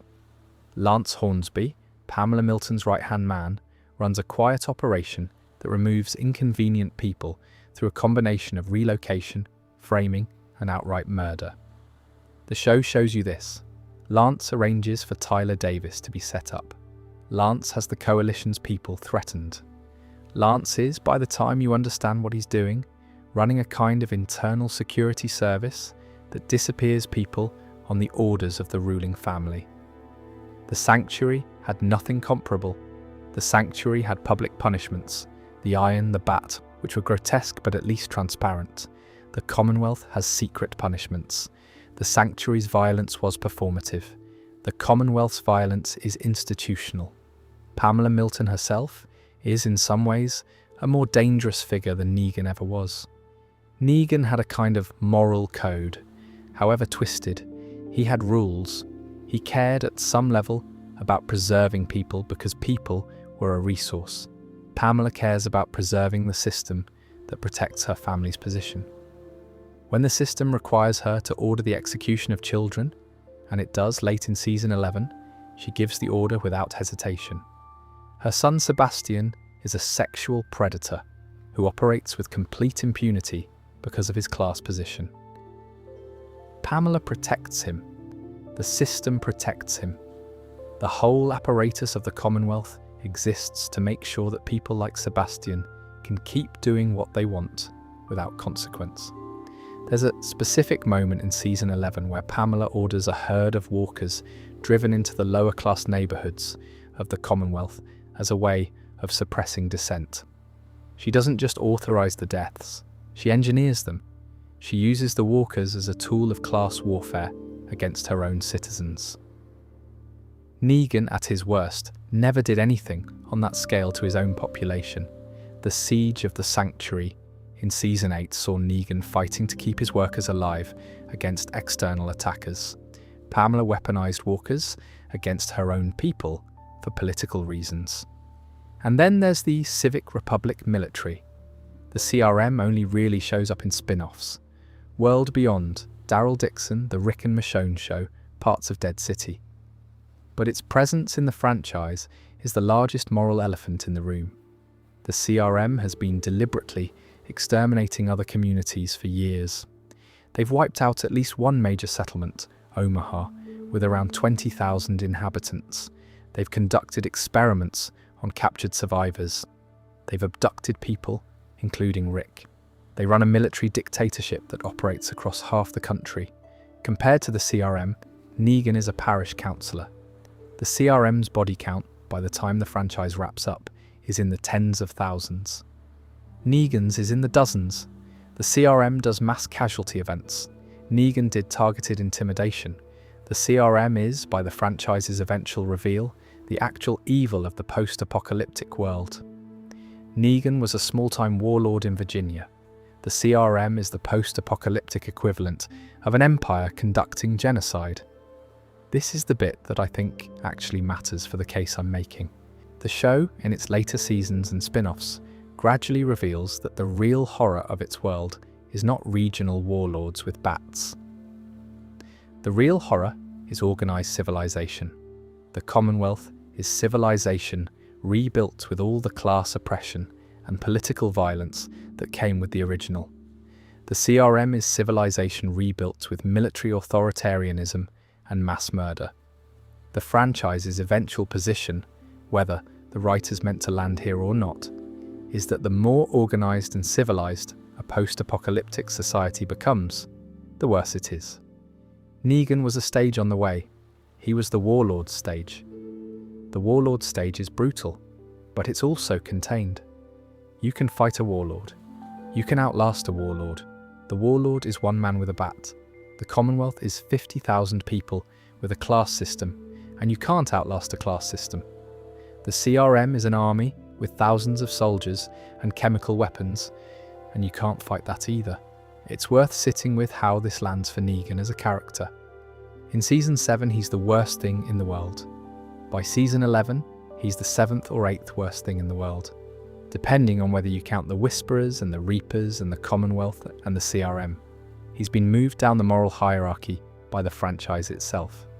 The show stopped treating him as the apex of evil because the show kept introducing things that were worse. By the end of the franchise, Negan is a guy with a complicated past who runs a farming community with his second wife. The original audience would have found that ending impossible to picture.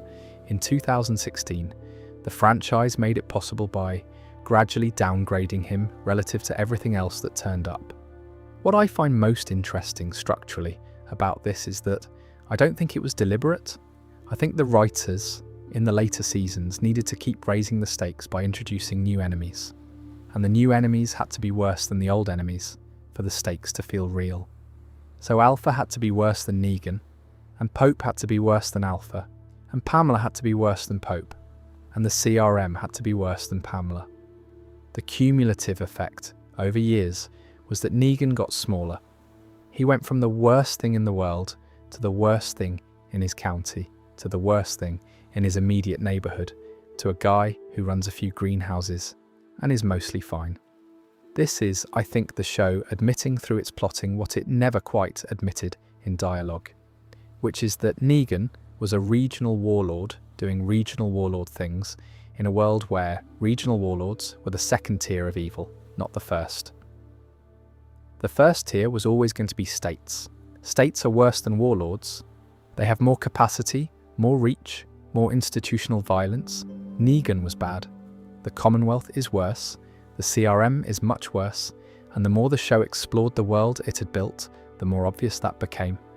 Which brings me to the personal stuff, because all of this is the systemic case: body counts, communities, comparisons. And there's a personal case too, which I think is actually the strongest one, which is who Negan was as a man before any of this, and what made him into the figure with the bat. There's an episode of season 10 called Here's Negan, and it's the only one of the show's many flashback episodes that I think genuinely worked. Most of the show's flashbacks are either confusing or unnecessary, or both. This one is neither. This one is a small domestic story about a marriage, and it changes how you read the entire character. Negan, before the world ended, was a gym teacher. He was not particularly good at his job. He had a misdemeanor assault on his record, which had cost him an earlier teaching position. He was lazy, vain, and immature. He spent his evenings playing Gears of War in the basement, trash-talking teenagers online. He spent $600 on a leather jacket without telling his wife. He had affairs. He was, by all available evidence, a deeply mediocre man. His wife was named Lucille. She had cancer.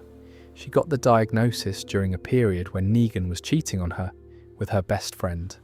And she found out about the affair because she tried to call him during her MRI appointment and he didn't answer. The detail that always gets me about this is that she didn't use the gun she was holding when she found out.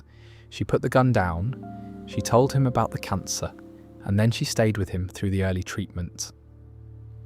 The world ended while Lucille was on chemotherapy. Negan, who had failed her in every meaningful way before the apocalypse, became her full-time carer in the months after. He ran the generator that powered her oxygen and her ventilator. He scavenged for medicine. He read to her badly because he found the books boring but read them anyway. He sang to her. He kept her alive past the point where most people in his position would have stopped trying. And then he failed her again in the way that mattered most. He went out scavenging for chemotherapy drugs, got captured by a group of bikers, and was held just long enough that when he got back to his house, Lucille had killed herself. She'd tied herself to the bed, taken an overdose, and put a plastic bag over her head. She'd presumably done it because she thought he wasn't coming back. He returned to find her zombified, restrained, growling at him from the bed where she'd ended her life. He couldn't kill her. He sat next to her for a long time. He drank. Eventually, he wrapped a baseball bat in the barbed wire from his garden fence. He named the bat after her, and then he burned the house down with her in it. That's the origin of the bat. It's a tribute to a wife he failed. The instrument he used to bludgeon strangers across 2 states was, in its conception, a way of carrying his guilt around with him. He named his weapon after the person he most disappointed. This bit of the character, when I first watched Here's Negan, completely reframed everything I'd thought about him up to that point. The sanctuary, the wives, the point system, the bat, all of it traces back to one specific moment of personal failure. He had been weak when his wife needed him. He'd been weak through the affair, weak through the absence at her diagnosis, weak through the inability to put her down at the end. And he had decided somewhere in the months after the burning that he was never going to be that weak again. The whole apocalyptic persona was a response to a personal collapse. The bat was a memorial.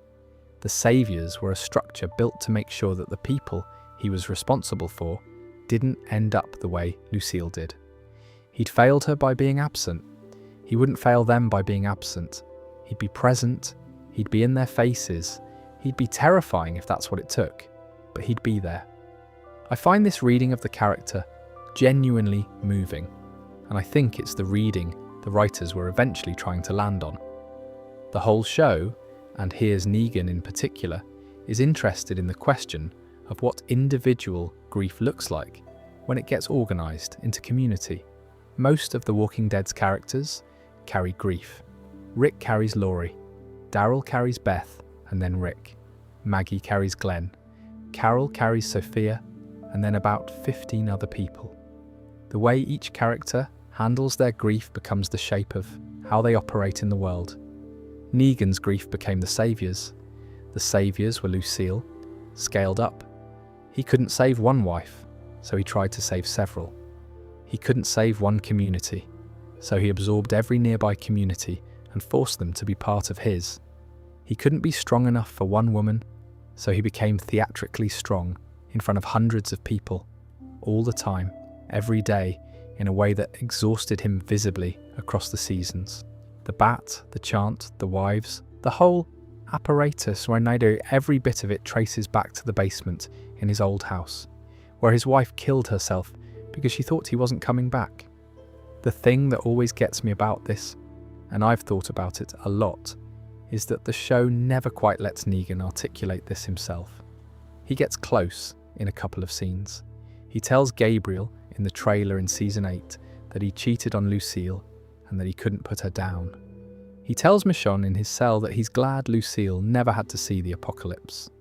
He tells Benjamin in Dead City that he was a selfish piece of shit who failed her, and that he sees Annie and his son as a second chance. But he never quite puts together the whole picture. He never says out loud that the sanctuary was a way of redeeming her death. He doesn't have that level of self-awareness, I think. Or possibly he does, and just can't say it. The reason this matters for the case I'm making is that it changes the moral category Negan belongs in. If you take the basic shape of the character, bat-wielding warlord, intimidator, occasional executioner, you get one kind of villain, a petty tyrant, a man who hurts people because he enjoys power. But if you take the full arc of the character, including the backstory, including here's Negan, the moral category shifts. He becomes a grieving widower who responded to personal failure by trying to build something larger than himself, and got most of the way there before the protagonists of a different story decided he was the villain of their narrative and tore it down. That's not a redemption arc exactly. It's not even a defense. The man still killed Glenn. He still killed Abraham. He still ran an oppressive labor regime and kept multiple wives in conditions that nobody should have been kept in. None of the backstory undoes any of that. But the backstory does mean that the character is operating from a recognizable human place. He's not evil for its own sake.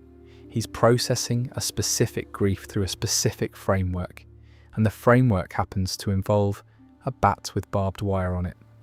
I think this is what redeems the character for me, in the end. Not the prison years, not the Whisperer's arc, not Dead City, the backstory. The fact that the show was willing to give him an origin that was small, sad, and recognizable, rather than grand and ideological. He wasn't trying to remake the world. He was trying to make sure that nobody he was responsible for died the way Lucille did. He was a man who couldn't handle his wife's MRI appointment, and the apocalypse turned that small failure into a personality. That's a story I can take seriously. That's not a story I have to invent sympathy for. The sympathy is built into how the show eventually framed him. And then talking a bit about what happened after he lost everything. After the sanctuary fell, after Lucille was buried, after Rick spared his life and locked him in a cell. That's where the character does the work I think is actually most interesting, which is the long, slow process of sitting with what he'd done. The cell at Alexandria, the one Negan sits in for most of season 9 and most of the time skipped before season 10, is one of the strangest pieces of post-apocalyptic architecture in the show. It's a small room with a barred window and a bed. They've built it specifically for him. It's tucked into a basement somewhere in Alexandria. It exists for no other reason than to hold one man indefinitely for crimes that Rick has decided don't warrant execution, but do warrant lifetime imprisonment. Negan, for most of the time he's in it, doesn't try to escape. He grows a beard, he reads books, he learns to make small things. There's a moment, late in season 9, where he's whittling, which is one of the more domestic images the show ever gave us of a major character. He talks to himself. He talks to a photograph of Carl, which he keeps even though Rick took it down at one point. He develops a fondness for Judith, whose visits become the closest thing he has to a social life. This is, by my count, the longest single act of accountability any major character on the show performs. Rick, when he's exiled in season 9, goes to a different community and starts a new life. Maggie, when she leaves Hilltop, goes to a different community and starts a new life. Daryl, when he leaves Alexandria after the war, goes wandering. Negan, alone among the central characters, accepts a verdict and serves it. 6 years in a cell. Voluntarily, more or less, since he could probably have escaped several times if he'd really tried. The most interesting thing about the prison years, to me, is what he doesn't do with them. He doesn't write a manifesto. He doesn't plot revenge. He doesn't try to recruit Judith into some long-term scheme to get him out. He just sits there. He talks to the people who come to visit. He thinks about what he did. He gets older. There's a moment, late in this period, where Michonne brings him food, and he tries to talk to her about Lucille, the bat this time, not the wife. And she tells him they don't have the bat anymore. They lost it. He bangs his head against the wall. It's the most violent thing he does during this entire stretch of the show, and it's directed at himself, and it happens because someone has told him an object he cared about is gone. That's the level of the character at this point. He spent so long sitting with himself that the only thing that can make him lash out is news about a baseball bat. The relationship with Judith is what I really want to talk about, because it's the relationship that most clearly shows what the character has become. Judith is Rick and Michonne's daughter. By the time she's a regular visitor to Negan's cell, she's somewhere around 10 years old, depending on which season you're counting from. She's the child of the man who slit Negan's throat. She's a child who by all rights should hate him, and she doesn't.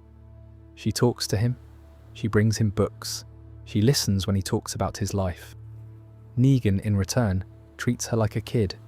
He doesn't manipulate her. He doesn't try to flip her against her parents.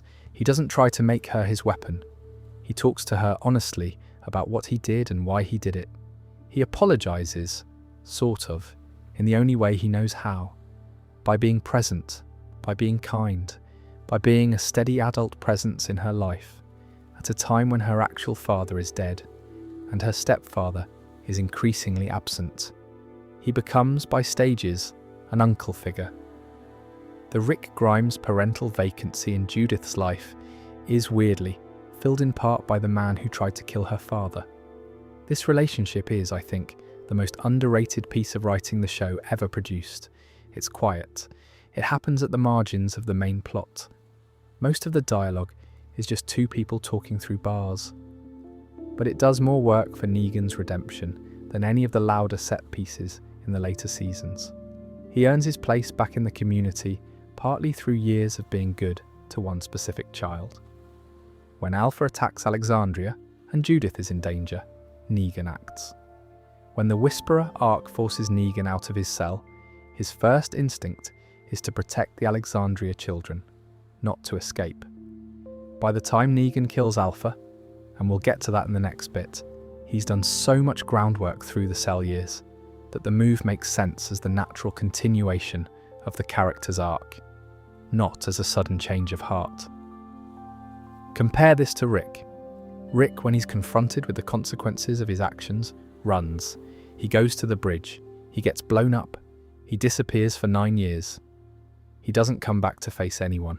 He doesn't sit with what he did to the saviors, to the workers, to the communities that became dependent on the sanctuary's logistics that Rick's group then ran into the ground.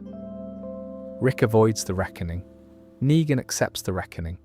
The show keeps wanting us to think of Rick as the heroic moral center and Negan as the figure of moral darkness. But the actual structure of what each man does in the post-war period suggests something different. Rick runs, Negan sits. There's a small detail I want to flag here, which is that during Negan's time in the cell, he becomes weirdly literate. He reads constantly. He gets through books Alexandria's small library has on hand. He becomes the kind of character who quotes things, gently and self-deprecatingly, in conversation. He's not a different person. He still has the same essential personality, the wit, the swagger, the gallows humour, but it's been deepened by years of having nothing to do but think. He becomes, weirdly, one of the more thoughtful figures in late show Alexandria. Not because the writers retconned him, but because they let him spend all that time reading. The cell is also where the show finally lets him grieve properly. There's a sequence in late season 9, possibly season 10, where Negan finally has time alone and breaks down about Lucille. He spent the entire run of the show keeping it together in front of other people. The cell is the first place he doesn't have to. The grief that drove the entire Saviour's arc finally gets expressed openly, in private, without an audience, and the show shoots it with surprising gentleness. The man who beat Glenn to death with a baseball bat, sobbing about his wife on the floor of a cell. That's an image the show earns by patient writing across years. Honestly, I think the prison years are the part of the character that proves the rest of the case. If Negan had been the moral horror the show insisted he was in season 7, the prison years would have been impossible to write. You can't put a man of pure evil in a cell for 6 years and have him gently befriend a child and have it feel earned. The writers wrote it because they knew, by then, that the character had always had this in him. The earlier seasons just hadn't given him space to show it. And then, eventually, Alpha shows up, and the years of sitting and reading and grieving and talking to Judith get translated, by Negan, into action. Which is the bit I find most genuinely useful for the case, because everything the prison years built up gets cashed in across the Whisperer arc and the Dead City material, and the show finally pays off the long work it had been doing on the character. Negan kills Alpha by sleeping with her first. That's the basic shape of it.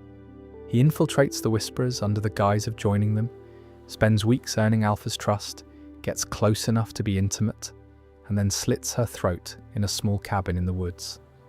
He brings her head back to Carol, because the entire mission was Carol's idea. She'd recruited him for it, the show implies, because Carol understood Negan better than anyone else in Alexandria did, and knew he was capable of doing the work. The Alpha kill is the moment that the long arc of the character pays off. Up until that point, you could argue, the rehabilitation in the cell years is just narrative. A man can sit in a room for a long time, but that doesn't mean he's actually changed. The Alpha kill is action.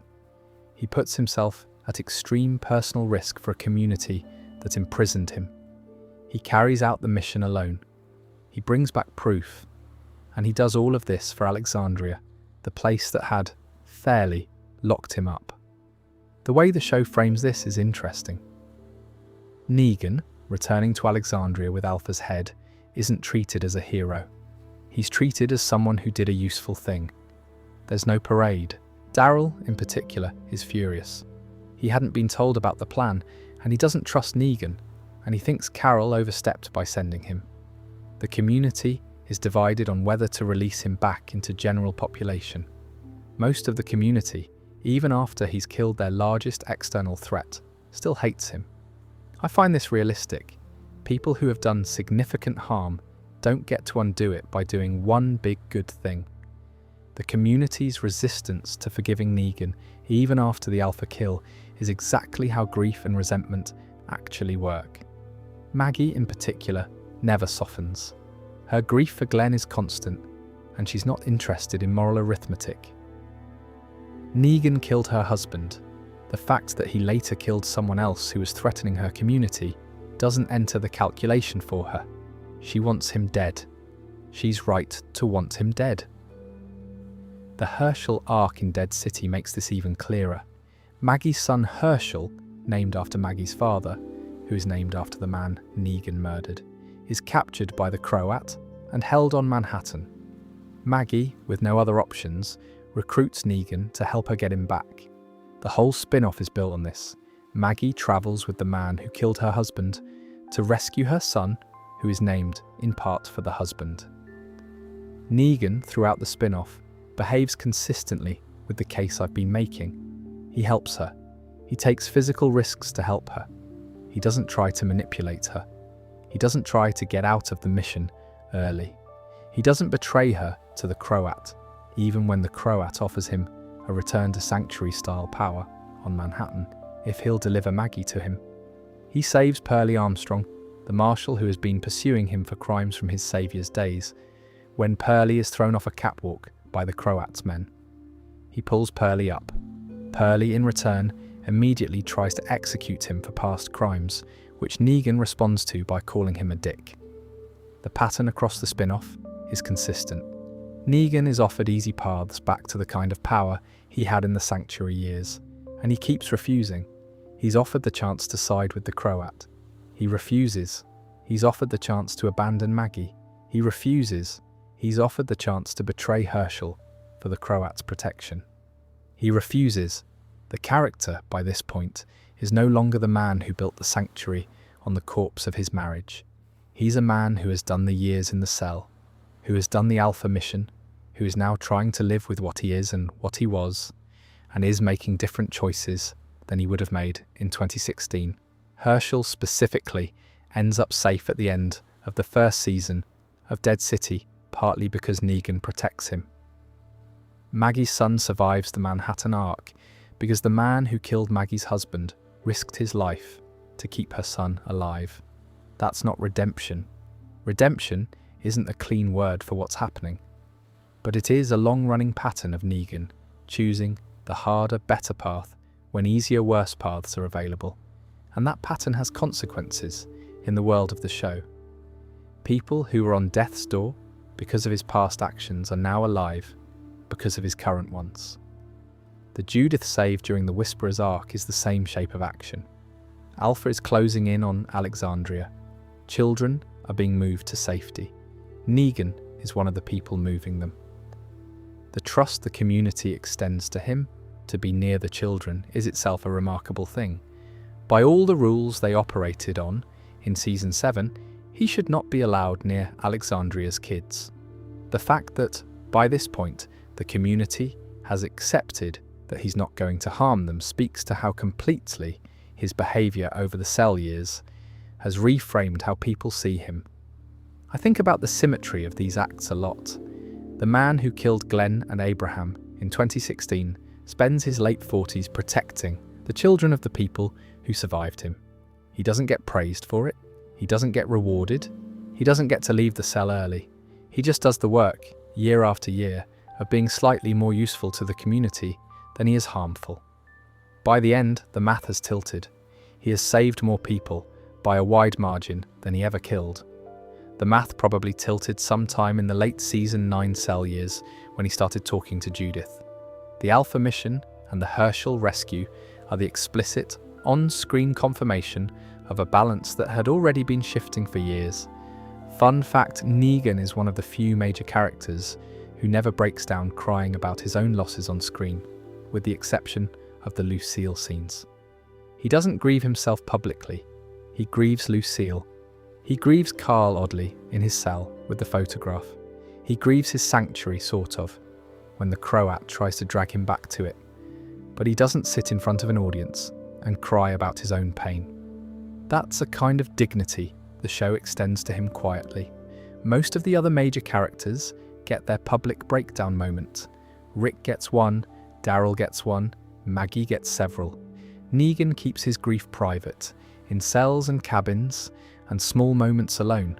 That's not the writing of a villain. That's the writing of a person. Personal aside, I think the most underappreciated thing the show did with Negan in its final stretch was let him be quietly competent. He's not loud anymore. He's not theatrical. The bat is buried under a tree for most of the late show. He talks softly. He moves carefully. He's a different man from the one who walked off the RV with Lucille and asked Rick which one he wanted to pick.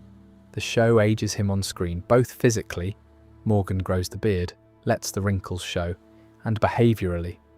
By the end, he's an old man with a complicated past, working quietly to make himself useful. Which is, in some ways, the only thing anyone in that world can really do. The Annie of it all is the next thing. But before I get to her, there's a handful of smaller bits I want to mention that haven't quite found a home elsewhere in this video, because they're not quite big enough for a full section on their own, but together, I think they're worth sitting with. The first one is a scene from Season 7 where one of Negan's own men, a saviour called David, tries to assault Sasha. Sasha has been brought to the sanctuary as a prisoner. She's locked in a small cell. David, presumably thinking nobody will know, attempts to get into the cell to assault her. Negan finds out within minutes. He goes to the cell himself. draws a knife, and stabs David through the throat in front of Sasha. Then he leaves. Then he sends an aide back to take the body out. That scene is worth sitting with for a couple of reasons. First, Negan is enforcing a rule his own people have been told about. Sexual assault is not permitted in the sanctuary, regardless of who the target is, and he's enforcing it personally rather than delegating. Second, he's doing it in private. There's no theatre to this. He's not making a speech. He's not turning it into a public lesson. He just kills the man who broke the rule and walks out. The Saviours had a code about a lot of things, and Negan was personally responsible for enforcing it, and he did so even when the victim was a prisoner of his own community. The second bit is the way Negan handles Sasha herself in the time she's at the sanctuary. He brings her in. He offers her choices. He doesn't immediately threaten her. He doesn't put her with the wives. He doesn't try to break her down through deprivation. He talks to her, candidly, about what he can offer and what she can choose. When Sasha eventually chooses to die rather than be used as leverage against Rick, Negan respects the choice. He doesn't try to talk her out of it. He doesn't punish her for it. She dies on her own terms in a coffin, attacking him from inside it when she reanimates, and Negan doesn't even seem angry about it. He's, if anything, impressed. She did it her way. He respected that. The third bit is the moment in Season 7 where Negan stops a saviour from immediately killing a hilltop prisoner who's trying to escape. The saviour raises his gun. Negan steps in and lowers it. The prisoner is a worker, not a threat, and Negan's position is that the worker is a resource, and you don't waste resources. The whole scene takes maybe 10 seconds, and it's not flagged as significant by the show, but it's evidence that Negan was, in his own way, the moderating influence on his own saviours. The lieutenants under him were often more violent than he was. He restrained them. A fourth bit, which I want to mention because I think it's quietly touching, Negan's treatment of Eugene during his early time at the sanctuary. Eugene is, as I've said, a coward and an opportunist. Negan brings him in as a hostage, gives him a workshop, gives him a role, and over the course of weeks treats him with what I think genuinely amounts to affection. There's a scene where Negan brings Eugene to a meeting and praises him in front of the lieutenants. Eugene is bashful, Negan is genuine. The whole interaction reads as the kind of mentorship a good manager might give to a struggling employee. Eugene, by the end of his sanctuary tenure, has internalized the lessons. He's working productively. He's contributing. He's a different person than the one who arrived. Negan, whatever else he was apparently quite good at running a workshop. The fifth one I'll mention is Holly. Holly was one of the wives. She was killed during the war, accidentally, when Rick's group ambushed a saviour convoy and didn't realise she was inside one of the vehicles. The death was not Negan's doing. When the body was returned to him, he sat with her for a long time before responding. He sent her body back to her family. He didn't use her death as a pretext for additional violence. He treated it, in his own grim way, as a private grief. Most warlords in the show would have responded to the death of a wife with public retribution. Negan responded with mourning. The contrast is small but real. And then there's a sixth, which is the way Negan handles the time Carl asks him to sing. Genuine moment. Carl at the sanctuary, in the middle of the most tense visit of his life, asks Negan to sing. Negan, who is famously theatrical and bombastic, and never misses an opportunity to perform, sings the song shyly. He's embarrassed. He's a man with hostages, with a bat, with a famously brutal reputation, and Carl Grimes has just asked him to sing something, and Negan does it, awkwardly, in a small room. It's one of the most humanising scenes the character ever got, and the show shoots it without comment. He just sings. None of these moments are enough on their own to redeem the character. They're not even meant to be. They're just small bits that complicate the picture, in the way the show kept doing across the seasons, without quite saying so out loud. The man with the bat had policies. The policies were enforced. The policies were, in some respects, more humane than the alternative most apocalyptic warlords would have offered. That's all I'm trying to say with these. And now, the Annie of it all. Annie finds Negan after the Commonwealth fallout. The exact timeline is a bit fuzzy because the franchise has done some weird things with chronology by this point, but the basic sequence is this. The Commonwealth collapses, the various communities reorganize themselves, Negan goes wandering for a while, and at some point he meets a woman named Annie, and they start a life together. They settle in a small farming community called the Bricks. They have a son, Joshua. They build something quietly. The Bricks is the inverse of the Sanctuary. It's small, it's agricultural, it's built around mutual cooperation rather than around tribute and labour. The community isn't running a factory or producing bullets at industrial scale. It's growing food. It's keeping itself fed and protected. Negan, in this community, is not the warlord. He's the husband, the father, the neighbour. He helps. He defends when defence is necessary. He doesn't lead exactly, although he's clearly respected. The community has its own structure, and he fits into it rather than running it. What I find genuinely interesting about this stretch of the character is that it's not a renunciation. Negan doesn't become a different person. He still has the leather jacket. He still has Lucille eventually. He digs her up from where she'd been buried in the field, where Rick slit his throat, which is one of the more emotionally loaded acts of archaeology the show ever did.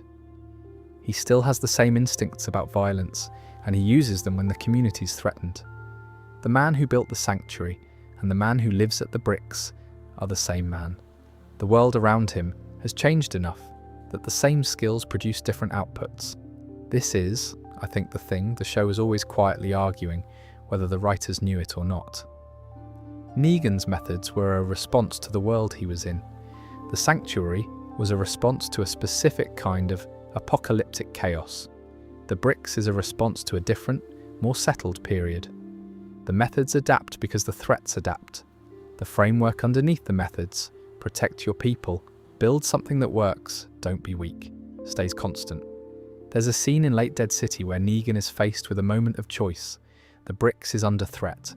Pamela Milton's residual political machine, in some form, is pressing into his territory. Negan has the option to handle it the way he'd have handled it in 2016. Preemptive violence, public displays of force, the Batter's messaging, or to handle it more carefully, working within the community's existing structures and avoiding escalation. He picks the second. He doesn't lecture anyone about it. He doesn't make a speech about how he's a different man now. He just makes the better choice quietly. The Bat stays in the corner. The problem gets solved through politics and quiet defence. The presence of Joshua in his life is, I think, the deepest change. He has a son. The man who never had a child with Lucille, who told Michonne in his cell that he was glad Lucille never had to be a mother in the apocalypse, is now a father. The fact that he's good at it is one of the more surprising late character developments. He's not the kind of father who lectures. He's the kind of father who shows up. He takes Joshua to the fields. He teaches him things. He keeps him safe. He talks to him about Lucille sometimes and about what the world was like before. But mostly he's just present. The presence is what makes him a good father, I think. The being there. The thing he wasn't for the first Lucille. Annie herself is a sharply written character. She's not a redemption arc accessory. She's not there to make Negan look reformed. She has her own past, her own scars, her own opinions, and she sees Negan clearly. She knows what he did. She's not interested in forgetting it. She married him anyway, because she'd done the math on who he was now, and the math worked for her. The relationship between them is depicted with a lot of restraint. There are no big speeches about love, no melodramatic reunions, just two people who've each been through a lot and who have decided to face the rest of it together. I keep thinking about the scene in Dead City where Negan tells Benjamin about his two wives. Lucille first, the cancer, the basement, the failure. Then Annie, the second chance. The way he talks about Annie, a smart, sexy, take-no-shit kind of woman, is the way a man talks about someone who has actually saved him. Not by being the great love of his life, although she clearly is. By being there, by choosing him, by giving him the role he was always meant to have, which was man at home looking after the people he loves, and which he had so completely fluffed the first time around. The sanctuary was Negan's elaborate compensation for not being able to do this basic thing. Once he had the basic thing, a wife, a kid, a farm, the elaborate compensation wasn't necessary. He could just be a husband and a father. He could put down the bat for stretches at a time, although he never quite put it down forever.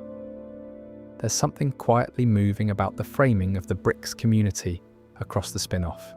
It's the kind of life Negan should have had with Lucille if the world hadn't ended. A small house, a family, modest work, days that follow each other in a recognizable rhythm. The fact that he gets it on the second try with a different wife in a much worse version of the world is either a kind of cosmic compensation or a cruel echo, depending on how you want to read it. I read it as compensation. The character earned the small life he ended up with. He did the years in the cell, he did the Alpha mission, he helped Maggie, he raised Judith, sort of in his small way through the bars. By the time he gets to Annie, he's done enough that I'm willing to let him have the farm. The point I'm trying to land here is that the framework Negan operated on in the Sanctuary years and the framework he operates on at the Bricks are the same framework. Protect your people. Build something that works. Don't be weak when weakness gets people killed. The Sanctuary expressed that framework through violence and tribute because the world it was built in required violence and tribute to function.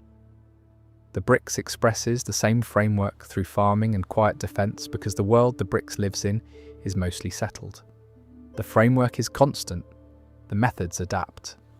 This is, in the end, why I think the case is more defensible than people assume. Negan wasn't a villain who reformed. He was a man whose methods looked appalling in a particular set of circumstances and reasonable in a different set of circumstances. The methods themselves were responses, not identity.